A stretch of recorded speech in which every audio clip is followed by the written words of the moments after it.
Hi everyone, I am Riccardo Codevilla, sociologist and emotional intelligence expert. In this course, the second of 3 steps, we are speaking about social media and empathy, two very important and actual themes. I would like to explore this universe starting from a very interesting point, the definition of addiction. Then we'll speak about social media and empathy, their characteristics, what kind of interaction there is between them, and finally what kind of future scientists and experts think they are going to.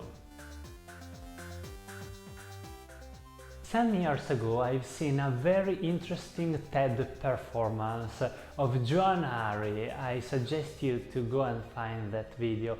This famous psychologist was speaking about addictions in a very different way from the one we are usually taught to. And I was literally shocked by his perspective because it opened my mind to a new world, to a new universe. What's addiction? We usually listen to drug addiction, game addiction, smoke addiction, and so on, and also social media addiction, of course. But what's that? Now that I will tell you this very different definition of addiction, you will understand deeply how social media make us so addicted to themselves, because it's only natural. You will see. So what's addiction? A very simple definition, only 3 words, impossible to forget. Are you ready? Addiction is bonding. Addiction is not being dependent on something else. You can't do anything if you don't have another dose of something, toys, games, drugs, and so on. The true nature of addiction is human capacity of bonding. We need to bond with someone or something else. The ability of bonding, one of the most important human capacities, is the key to our defeat. As always in life, one coin, 2 sides. Without this need of bonding, of social interaction, we won't have the urge, the need of being dependent on something or someone else, of course, because we will be forever alone. But humans, as Aristotle, the famous Greek philosopher, said, are social animals. We need social interactions in order to live. And this is a fundamental understanding to know how social media are the perfect means of addiction, because social media use our spontaneous ability, our spontaneous need of bonding, of making connection, of needing other people in order to grow themselves, to make profits and become richer and richer on the expense of this biological and cultural structure. Amazing. Amazing. And unfortunately, this is not a fantasy, but a very documented process, documented everywhere, honestly, but especially in a book that I suggest you by Adam Adler, a very famous psychologist from the University of New York. At the time he wrote the book, I don't know nowadays, honestly, that's called Irresistible. And this title sums up everything. That's addiction. Is irresistible, and the social media are irresistible, such as our need of bonding to other people. It's irresistible, we can't resist it, it's only natural. Whenever we are not able, we can't, for whatever reason, bond with someone, we bond with something. A social platform, a video game, drugs, smoke. This is a compensatory effect.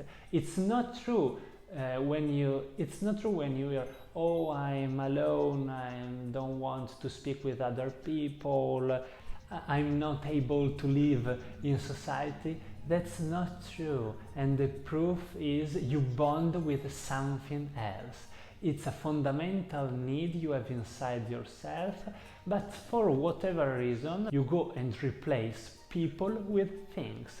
And that is why, as John Harry says, we are the most hyper-connected society in the whole history of human being through the net, and in the meantime we are the most alone and depressed. Because we bond with things and not with humans, but we need other humans. And honestly, we don't need things at all if you think about it carefully and you feel your inner voice inside yourself. You know that is the truth. Even if now there is this kind of realistic ideology that says, no, you need money to live, oh, money, no, money don't bring happiness. But they actually do. This is ideology, is something built by the system that make you feel like it's true, it's objective, it's irresistible. I can't resist to the way the world goes. But if you really listen to your inner voice, you know the truth. Because every one of us knows that the experiences you do with your body, with other people, all the emotions and feelings, good or bad in your life, these are your inheritance. These thoughts, feelings, emotions, actions pass through the next generations of your friends and family inheritance, of course, and you will bring them to the afterlife. Nothing else, and that's a fact, that's a real fact. And everything else that was yours, it's not true. It will become the inheritance of your children or friends or someone else, because it could be destroyed, because your friends, families maybe don't like the things you liked, and with the year passing, everything inevitably disappears.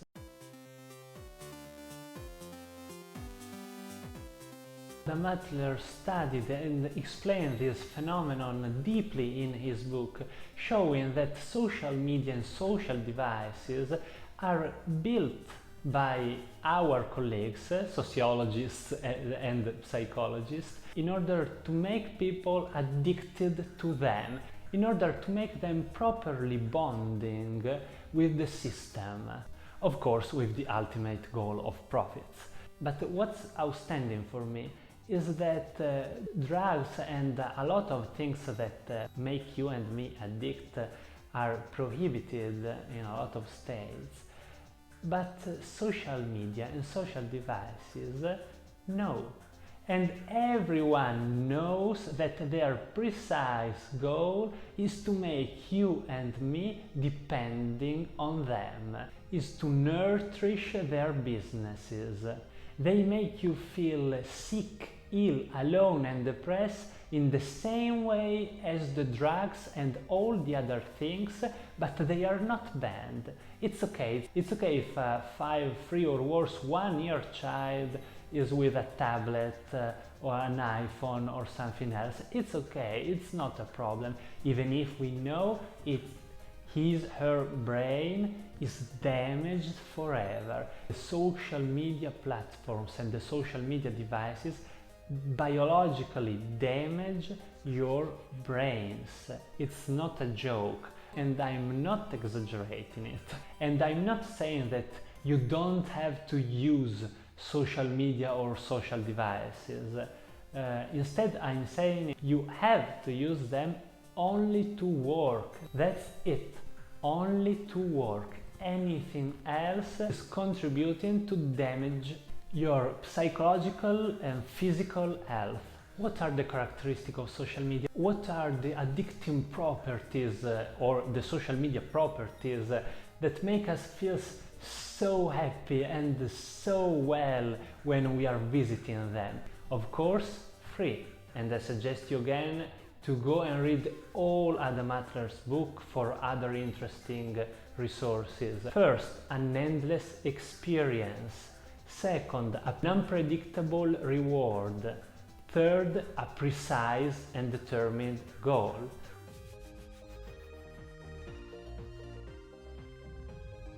Of course, if the experience ends, and everything in life, if you notice, has an end, maybe this is an hint for you and me that is good, because if nature says that everything must end, maybe there's a reason for that. An ending is a new beginning. If something ends, we can lose our attention. We can go and find something else.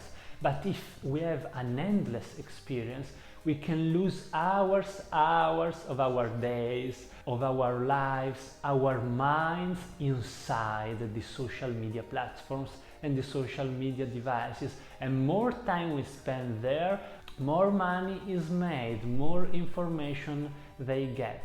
An endless experience is a very exciting experience, isn't it? Unfortunately, if you think about it carefully, it's not, because an ending opens to a new beginning, but an endless experience makes you poorer and poorer. It exhausts you. Your life forces go away, because nothing can last forever. Infinite is not of this world. So you become poorer and poorer, and they become, economically at least, richer and richer.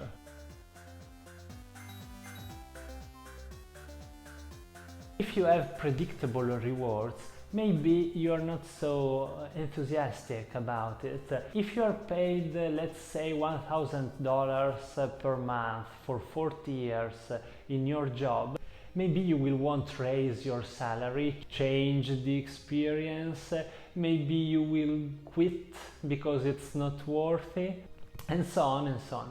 Instead, if you have an unpredictable rewards, 1 like, 100 likes, 1,000 likes, 10,000 comments, and therefore $5, $500, $50,000. Oh my God, this is enthusiastic. This makes you willing to do better and better, to be more productive, to put all your efforts in what you're doing, because it's more challenging, and because we want to know what other people are thinking about us. So if we read 1 comment, we want 2 comments. If we read 2 comments, we want 4 comments. We are curious about what other humans think about us. We want comments and likes. That was the psychological mechanism that my colleagues scientifically use to empower social media platforms.